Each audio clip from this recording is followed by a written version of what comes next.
Welcome to West Virginia Beer Roads, a podcast all about beer from a West Virginia perspective. I'm Erin McCoy, here with my podcast partner, Charles Bockway. Screech Owl Brewing in the tiny Preston County community of Cuzzard has been quite the phenomena of West Virginia breweries. Located on the Maryland edge of West Virginia, the brewery's grown to become one of the more successful small breweries in the state. Erin, one thing that stands out about these guys is the passionate following they've developed, especially in the north-central region of West Virginia. Here in the southern part of the state, we don't hear as much about them, but that could change as their distribution footprint expands. Yes, Charles. I definitely look forward to hearing more about that as we progress through this interview. We're hopefully going to get some great information.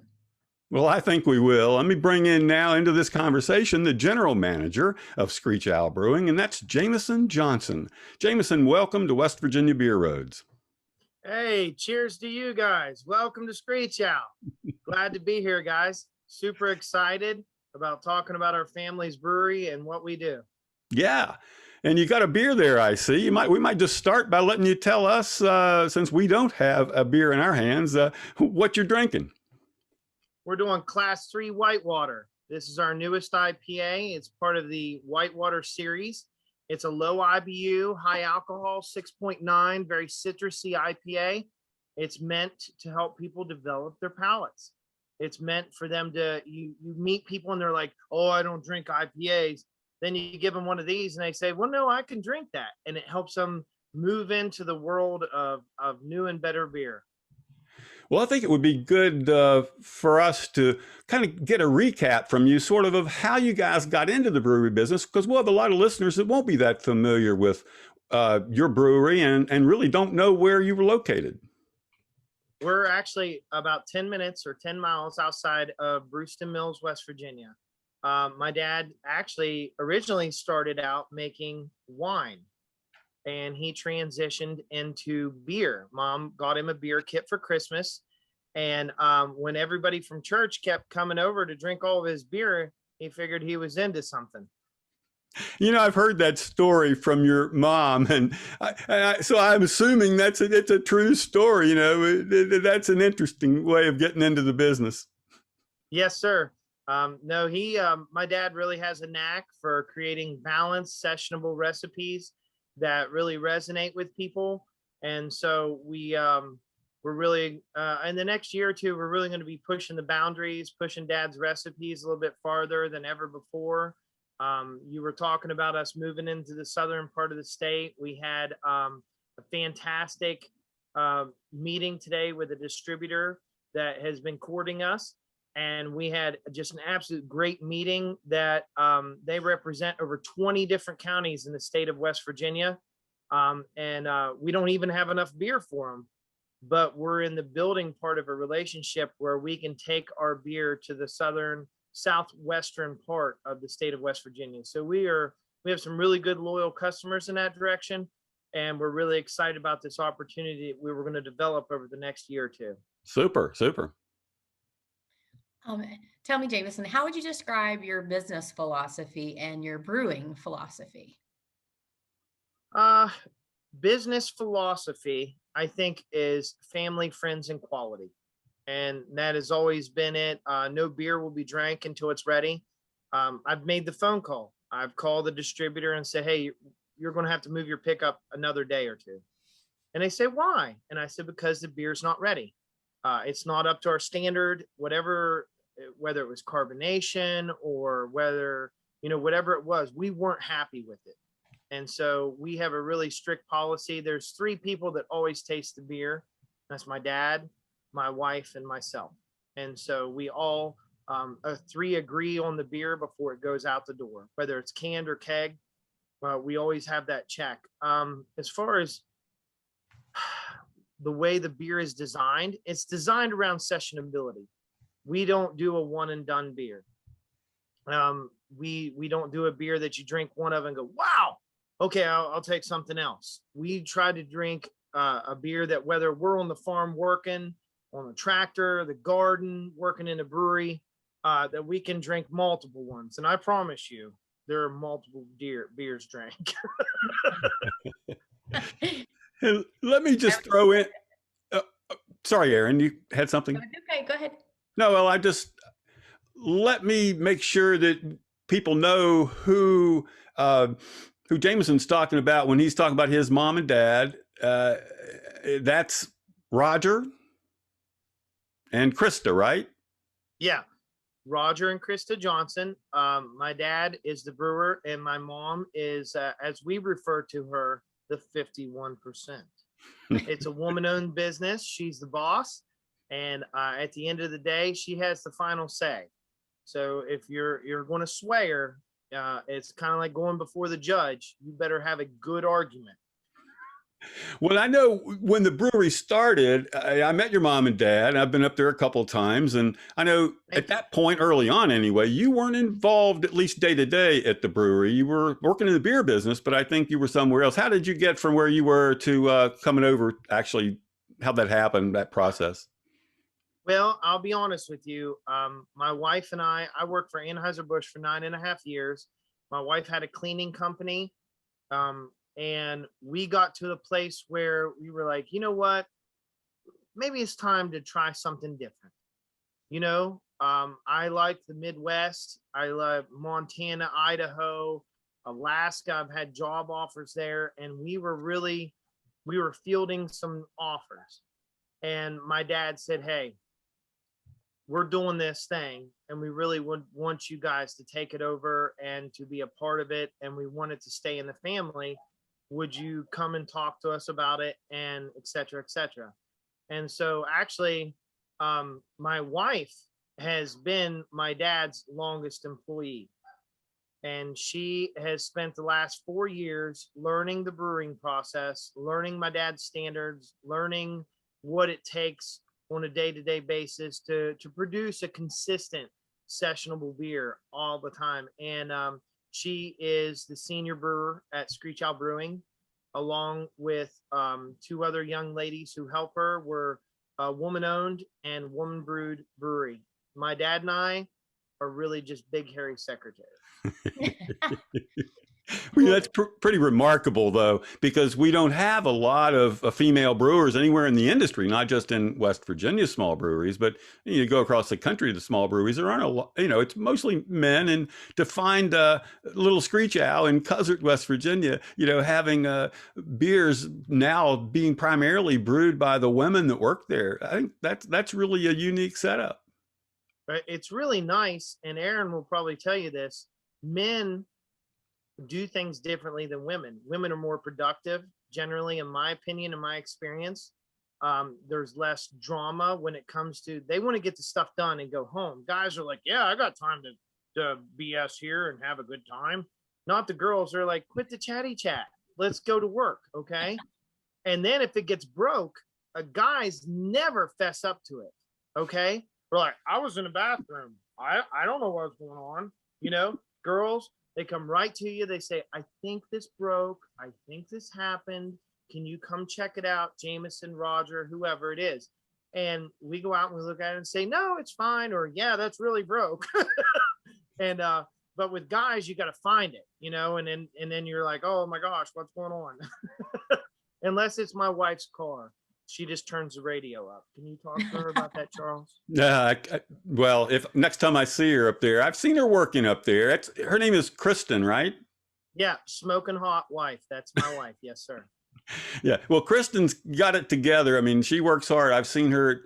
I mean, she's in control, and that it's good to see. And the beers prove it. So let's move over to the beers and talk a little bit about your core lineup and what you guys are making now.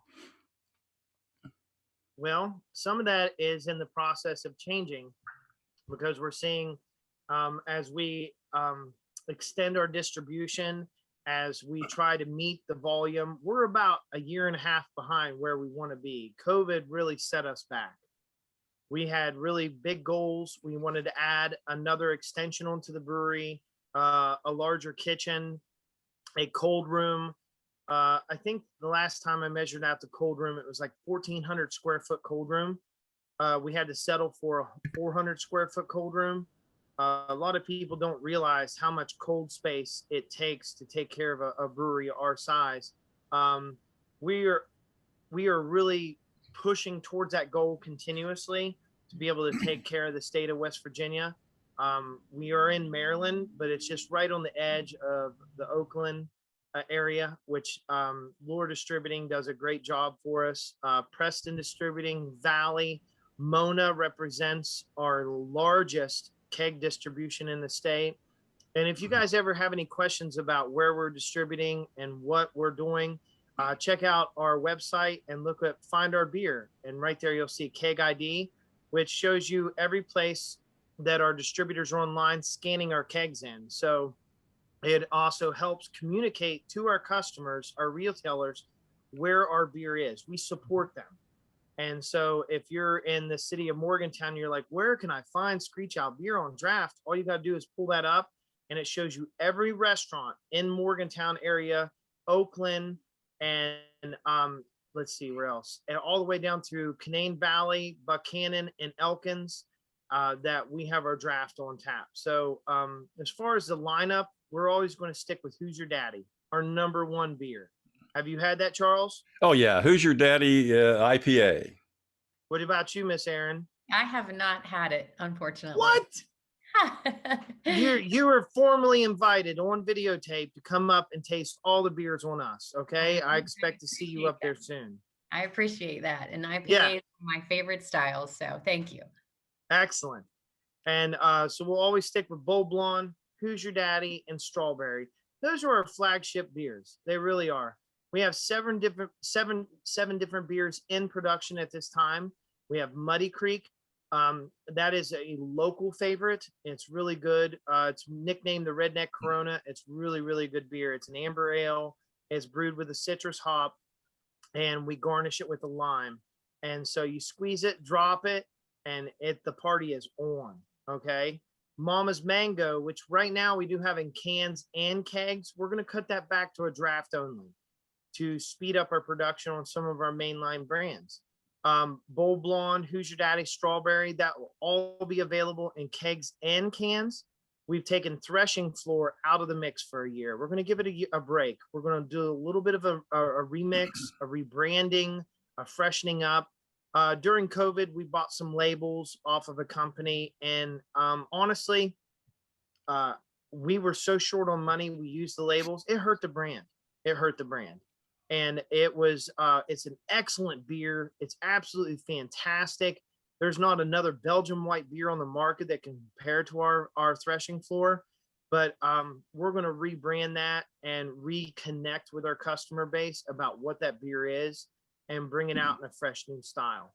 So would you say, though, that at least currently through this past year, that the Who's Your Daddy IPA, the Bold Blonde Ale, and the Strawberry Ale are more or less the more popular ones in the lineup currently?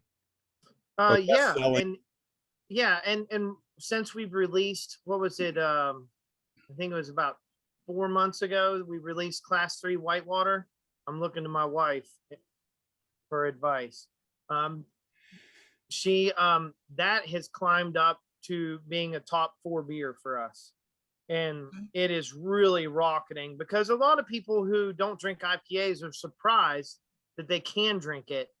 And people who like IPAs appreciate the hoppiness, but the sessionability and the ease of it. And at 6.9%, you got to start watching your friends when they get to the third one. You got to be like, hey, you want a water? Well, Jameson, starting up a brewery in a pretty remote location had to have its challenges. Looking back, I'm curious what you think are a couple of the most significant challenges that you've had to come or overcome over the first few years with getting things started. I believe that if you talk to my mom and my dad and my wife, you'll hear the same story, is that a lot of people were naysayers. You'll never be able to do it out here. You know, a lot of people said you need to move to an industrial park, a big city. You need to do what everybody else is doing. Well, we're really not trend followers as trend setters, and we like to follow our own path, the path less traveled. And so there was a certain individual that came into my mom and dad's life that said, hey, do it right here on the farm. and we became a destination. We became someplace that you can't go anywhere else and drink our beer and it come out of the tap. And within 3 seconds of walking in the door, there is the most beautiful, talented staff saying, "Welcome to Screech Owl." And they're yelling at you, not so much yelling at you, but getting you directed, getting you taken care of. And when I say that our staff is handsome and beautiful and talented, we have the premium staff. And we don't sell the girls' assets. We sell beer, cheer, and hospitality.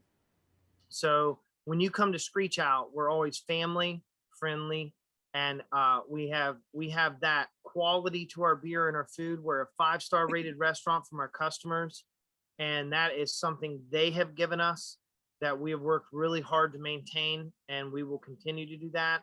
But we have visitors from every continent in the world except Antarctica, and I don't have any sardines for the penguins, but if they come, I'll try to accommodate them.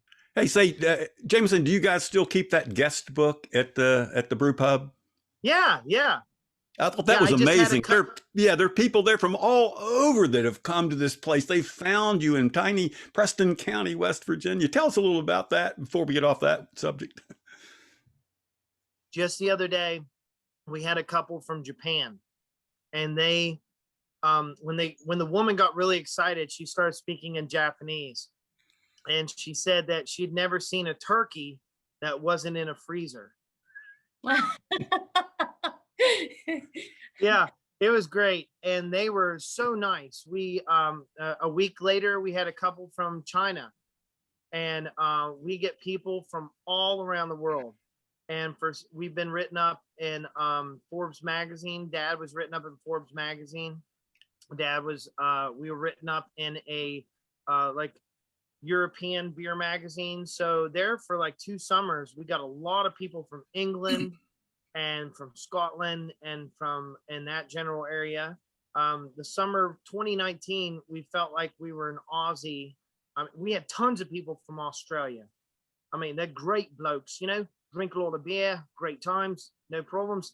And they were a lot of fun, really, really a lot of fun. So we really enjoyed their visits. Actually, I prefer their visits. The men are always handsome and the women are gorgeous. So that's just me. Well, that's really interesting to hear about. That's pretty exciting.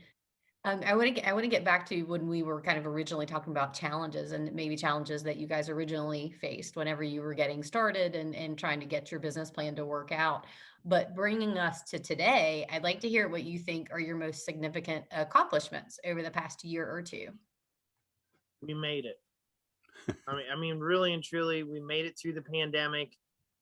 We started canning. That was a huge swing in learning.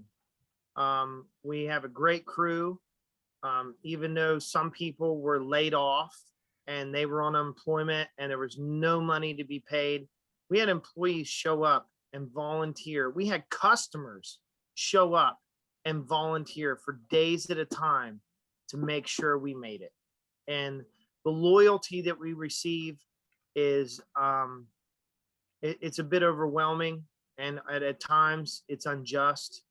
I don't know that my wife's that nice. My mom's that nice. My dad and I, we're fuzzy and chubby. I don't know that anybody deserves the amount of kindness that we received during that time period. And a lot of great people would stop in and they'd be passing through and they said, "We just wanted to stop and support you." It was totally because of the beautiful people that we have made friends with, our customers. Can't thank them enough. Beer business is people. That's what the beer business is. At the end of the day, you can have a mediocre product, but if you have great people, you have great people. That's the story. We're blessed because we have a great product and we have exceptional people. That's awesome. Very positive. I'm happy to hear that. I'm sure your people will be happy to hear that as well. We have the smartest, most beautiful, best looking people in West Virginia. I'm sorry about all the other breweries, but it's just the truth. And we're talking with Jamison Johnson, who's the general manager of Screech Owl Brewing in Cuzzard, West Virginia. Well, let's move over a little bit now to the brewing operations. I know we talked about your dad and Kristen being leading the brewing there, but let's talk a little bit about, you've got a lot of new equipment up there. Run us through kind of your main setup, your brew house, your tank space, your canning line, all that. Just quickly, how's your setup? What's it like? We use ABE equipment. They're out of Nebraska. One of the great things about ABE, when you call there, Miss Connie will answer the phone. And Miss Connie, I'll say, "Hey, good morning." And she goes, "Jameson." And that's the way the whole company is. And they take very, very good care of us. We've called them with a problem when we first put in the brew system. And on more than one occasion, they flew somebody in from Nebraska to take care of us. So they're very responsive. We have a 5-head filler. We do around 35 cans a minute.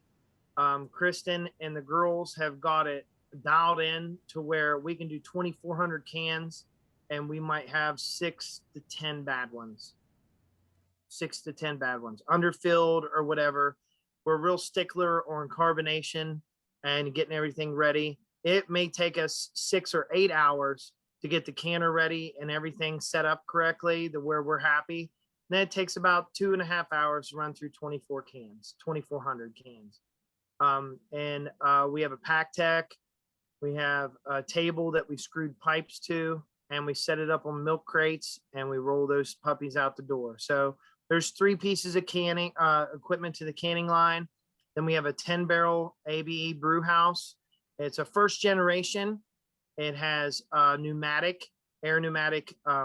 So when you're on the brew stand, you don't run down to switch a valve.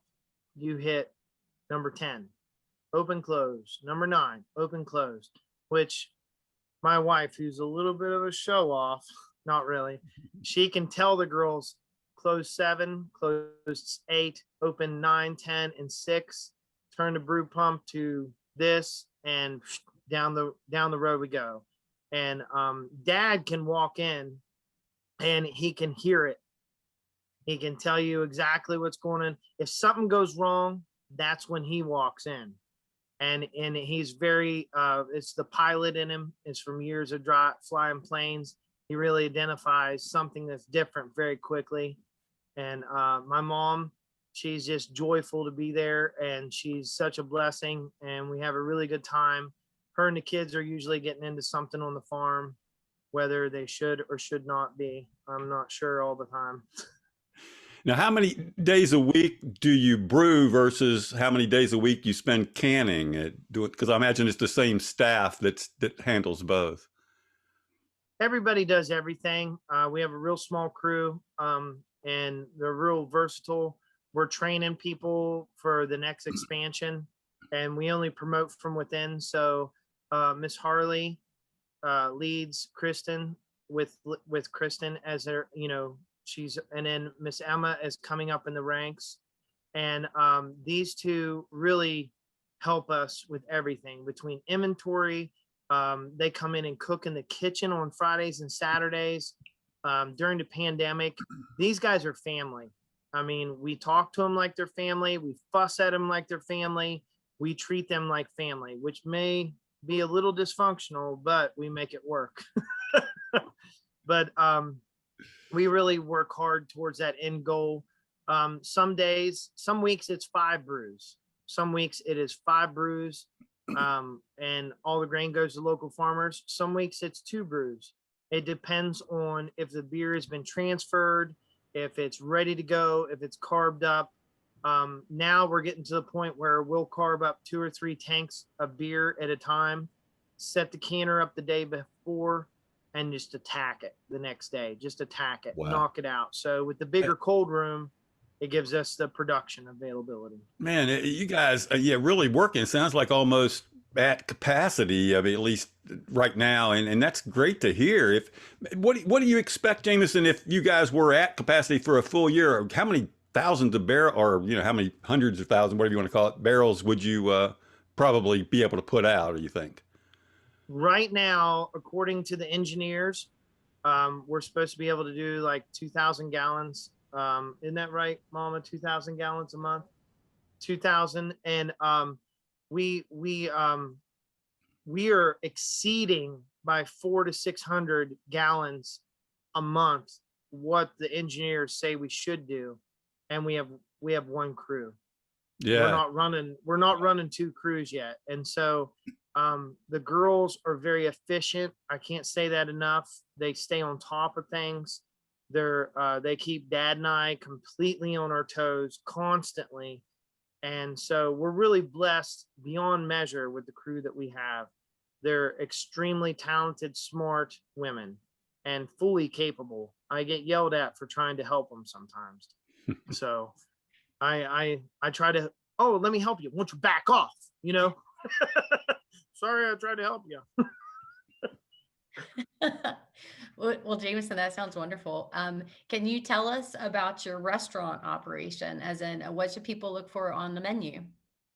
Right now we've scaled the menu back to just pulled pork sandwiches, hamburgers, fresh cut fries, and made to order pizzas. And a lot of that has to do with labor. It's hard to find people to work. It is. We're getting ready to transition over to Toast, where there'll be QR codes on the table. You'll do all the ordering yourself, unless you don't have a smartphone. And it will alleviate a lot of staff members. We can continue to grow with the staff we have instead of hiring more and more people. And it benefits those people who have come on board, because they'll reap the benefits of larger capacity, better tips, more people, a higher volume, but they're reaping the benefits. They're not sharing it with 4 or 5 other people. We're keeping the same staff that we have, basically. So the restaurant is running. We're getting ready to change the menu up a little bit, but it just really, we've had to start from scratch with people who have never cooked on this scale. They've cooked dinner, but they haven't cooked dinner for 500 people, you know? So it makes for a long day. The girls show up at 10 on Saturday, and we leave at between 8 and 9. So it's a big day. We're committed to it. They're committed to it. There's 2 days of service, Friday and Saturday, 4 to 8 and 12 to 8. Kitchen always closes at 7. But our crew, I will put them up against anybody.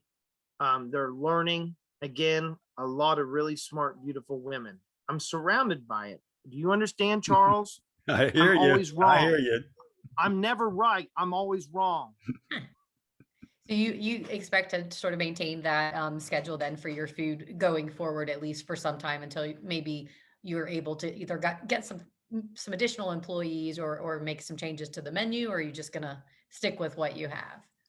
We would like to bring back the old Screech Owl, but it has to be done in a way that we're successful, and that the food and the service is of the utmost quality. Because if it's not, we're not going to do it. We're only going to do what we can be successful at. And we're only going to brew beers, and we're only going to serve food that when you eat it, you're totally satisfied, and that you're like, oh my gosh, I'll be back here next week. And if we're not going to do that, we're not going to do that. And that's just plain and simple. So family, friends, and quality. Quality is our mantra, and we're going to stick to it. Well, one thing I always brag about and tell people about from the food side at your place, and that's the spent grain breads that were so good there. And I know it's probably during this pandemic, and when you've been shut down and off and on, the restaurant has been shut down off and on. I mean, I guess is that something that's been hard to keep up? I mean, I know you say you're limiting the menu, but will the spent grain breads be back? Oh, we don't serve food unless we cook it. The restaurant only receives raw proteins. So when we get pork butts, they come raw. We smoke them out back. We sauce them ourselves. When we get bread, when you're served bread or pizza, that is our bread. That is our pizza dough. The marinara sauce is the dough recipes are all my mom and my dad's recipe. And my mom came up with them. My dad refined them for the big job that we have. He's good at that. And then the sauce recipe is something my wife and we love to garden, and we love to cook. And so my wife and I came up with that. And it's really the strength of the family that brought all that together, because it's our different inputs. And we will continue always to have spent grain. We'll never serve you a meal on bread from outsourced. And we've had some franchise offers, some people wanting to take this to Texas or different places. And so it kind of made us really think we need to think about a different revenue stream for the brewery and being able to franchise it so that people in the southern part of the state or Kentucky or, we go knock the socks off of North Carolina with a little West Virginia boom boom. Well, I'll tell you, there's nothing better than one of those spent grain pepperoni rolls at Screech Owl. I mean, if you're a pepperoni roll fan, and many West Virginians are. We try hard. Those are all hand rolled. The girls do those. Ours are a little bit smaller than some people's, but we always keep that on the menu with our homemade marinara sauce. It's people show up like on Tuesday and they're like, we want pepperoni rolls. Sorry. Hey, let's tell us a little more about the layout there. I know you have an outdoor area, you have porches, I think. Talk a little bit about your serving area at the tap room and brew pub. We have the main, when you walk in, we have the main entrance with the bar and the rustic West Virginia feel. We have a wraparound porch around two sides of the restaurant that the family built. And then we have the outdoor seating. Pre-COVID, we could fit like 110 plus. It was like an Irish pub. Like you're rubbing elbows, you're hanging out with people. And it is a real tight niche. And during COVID, we, had to scale that back a bit, quite a bit, to the point where actually during COVID, it didn't even pay us to open. We couldn't even fit enough people in there to make money and cover the cost, or even justify at that point, just bringing all those people together. It was a little too risky at that point. Yeah. There wasn't enough known. We've talked about emphasize the folks that come in from out of state and from foreign countries and every place else and find you guys. But I think one of probably your bedrock customers are right there in the local community, and you're known as a very family friendly place. Talk a little bit about that side of the business. On the outdoor seating, we have 4 covered 18 by 20 tents. We're getting ready to add 2 more for private catering. And where if you have a group of like 30 to 50 people that want to come in, then I will cook for you. I'll take care of you. Right beside that, we have a 20-ton sandbox. And it's got Tonka toys and, all kinds of stuff. And we try to set the families up there at the 20-ton sandbox. The kids can run around. There's a basketball hoop. We have just about an acre fenced in. And so it's really an open area for smoking. It's a lot of fresh air. In the evening, sometimes you'll have a deer slip through on the edge of the fence. And so it's a really natural environment that really we didn't do much to create it. It just existed. All we did was fence it in and put some picnic tables. And it's on a farm. So I know when I've been there, I've watched farm animals, chickens walk by, and is that still going on? Oh yeah, we have 4 tom turkeys. The fox, we're having an issue with the fox. All the hens are gone. We have 3 peahens. We have 2 peacocks. We have a bunch of guineas. Well, not as many. The fox, he's very, very hungry. Chickens, and we also have 2 horses who, honestly, I think were born as mules, but they're posing as horses. I'm not sure yet.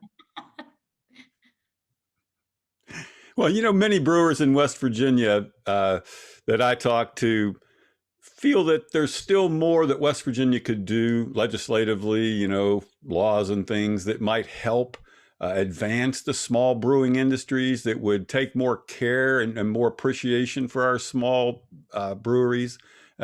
What's your thinking on that? I tell you, Charles and Aaron, you guys know this, the last 6 months has been a fight to keep our business open. I don't know who was advising who was talking to who, but the things they were saying about us absorbing all this tax money with 28 breweries, I don't know whose calculator they used, but it wasn't ours. It wasn't any of the distilleries. It wasn't any of the breweries. It wasn't any of the cideries. We don't make that kind of money. We don't have that.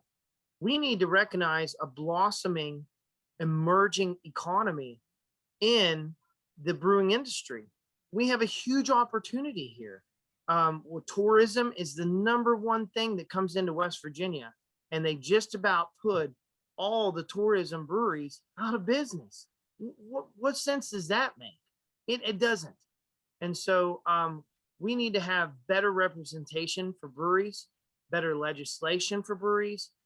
We need to have somebody there looking out for us and somebody who understands the industry, because whoever proposed a lot of the stuff that were proposed by the governor and their new taxation laws absolutely knew jack squat about breweries. And I'll take that to the bank. They've never canned, they never bottled, they never kegged, they never started at 8 o'clock in the morning and were glad when they got home at midnight, and then thinking that they're going to take up $1 billion in tax money with a few cans of beer. I don't know. Maybe some drug testing would be in part. I don't know. I'm just saying. Yeah, it's true. Our local breweries provide not only significant employment in these small towns, but also tax revenues to their counties and local communities. And like you say, they help bring in the tourism. They're big draws. It's something we need to support, and I hope we can find more ways in the future legislatively to help our breweries, and certainly not to tax the heck out of them and things like that are really counterproductive. Aaron, anything else that you've got over there on your side? No, I'm just like everyone else in this industry, very, very glad that the proposed changes didn't occur, and instead we actually had some positive changes. So that's really great, and I hope that it's beneficial to everybody in our area, and hopefully it will help craft beer in West Virginia. Yeah.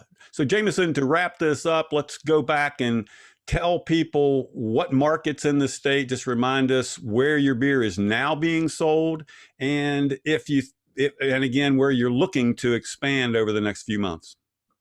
Go to our website and click on Find Our Beer. It's a keg ID system that we are using. We're getting ready to add even more to it. You'll find our beer all the way down in Fayetteville, and it works all the way up through Elkins, Canaan Valley, Buchanan, Davis, and we have it starting in Clarksburg, with Valley Distribution at Texas Roadhouse, all the way to Outback, all the way up to Morgantown. Mm-hmm. Morgantown's a pretty big green block. We have a great following in Morgantown, wonderful beer connoisseurs. It goes all the way over into Oakland, Maryland, and clear over Henhouse West, which is easing over there towards LaVale. And our beer is all the way in LaVale, Maryland, at a wonderful liquor store there, Liberty Liquors. They have one of the best selections you can ever stop in and see. Wonderful people.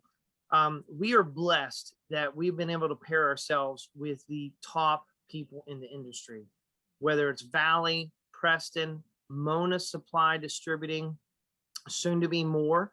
We are getting ready to sign another 2 distributors. And that's really towards showing people our intentions of spreading our beer and spreading the good news of Screech Owl beer. And we want people to be able to enjoy great beer wherever they're at. So do you think people here in the Charleston Huntington market might see your beer before too long in our retailers? I guarantee it. It may be in small portions at first, right? But as these distributors have agreed to grow with us, and we will have a bigger and bigger presence throughout those metropolitan areas, Huntington, Charleston, and Parkersburg. We have just a fantastic distributor that's there. We'll be at all the major ski resorts, and we have another great distributor in the middle of the state that's going to take our beer. We have some partnerships that are about to become public that are outstanding. the best in the business will be carrying Screech Owl beer, and they care about it. They believe in our brand, and they're willing to invest in it. And it's, like I said, I'm very blessed. The family is to have such good people say, hey, we want to help you sell your beer. And that's really what it is. We have partnerships that are huge blessings. I couldn't be more proud of my family. My family, honestly, I'm sorry if your family's not as cool as mine. I apologize. I still love you, though. Well, there you are, folks. You've heard it from the source. Jamison Johnson, General Manager of Screech Owl Brewing in Preston County, West Virginia. Jamison, thank you so much for joining us on West Virginia Beer Roads today. Thanks for having us. It's a blessing and a privilege, Charles, Aaron. Good health and prosperity to you guys, and cheers, most of all. Cheers. All right. Thank you, Jameson. Thank you very much. Yeah, best of luck to you and to Screech Owl Brewing. Thank you. This brings us to the close of another podcast. Remember, you can subscribe on Apple, Spotify, or your favorite podcast host. Thank you for listening to West Virginia Beer Roads. West Virginia Beer Roads is a production of BrilliantStream.com.